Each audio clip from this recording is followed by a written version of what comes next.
Йоу! DJ Иво 2009 с една прекрасна романтична приказка, много специално за всички влюбени и за всички двойки от DJ Иво. Хайде, започваме!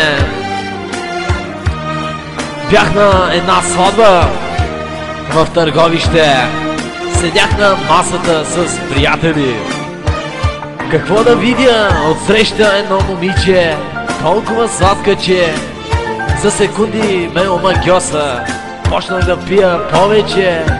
Пих и се напих. И станах и се доближих до нея. Направо настръхнах и я поканих на танц. И тя какво да ми каже? Бягай, бе, пияница! Бягай надалече, пияница! И в този момент сърцето ми спря. За секунди исках да върна времето назаде, но това е просто невъзможно. Сватбата свърши. Прибрах се вкъщи. Ама какво да ви кажа? Факъла ми тя остана. Сутрин стана, ходих към центъра да пия едно кафе. И какво да видя? Тя с майка си на пазара купува домати. Мале, откачих, веднага се приближих и едно здравей и казах: сети ли се за мене? И тя не ми каза. Тогава се успокоих. И майка й: абе чожум, сен кимсин деди бана. И аз, лело, аз съм от сватбата вчера на ваши роднини. Там се запознахме с дъщеря ви, но тя не се сети как ме изгони. И после й предложих да пием кафе. И майка й какво да ми каже?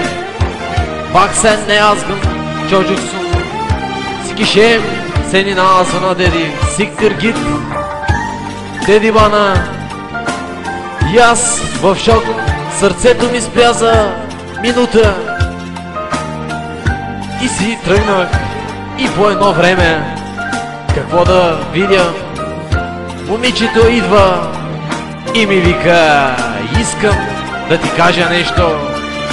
И аз: кажи, моята принцеса, кажи, каквото искаш ми кажи. И тя какво да ми каже? Аз се влюбих в теб. И като го чух това, получих сърдечен удар и умрях.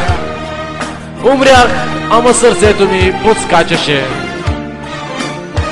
И това некъде е много специално за всички влюбени от DJ Иво. Не е смешно, ама е странно. Хайде да приключиме. Следващия епизод го очаквайте в 2010 година. Много специално и също така за всички слушатели на Радио Шок FM. Чак ми се доплака, ама какво да се прави, вече умрях. Хайде с Богом, моя любов, моята принцеса. Да се сбогуваме с тебе. Хайде, чао. Goodbye, любов! Къде си е?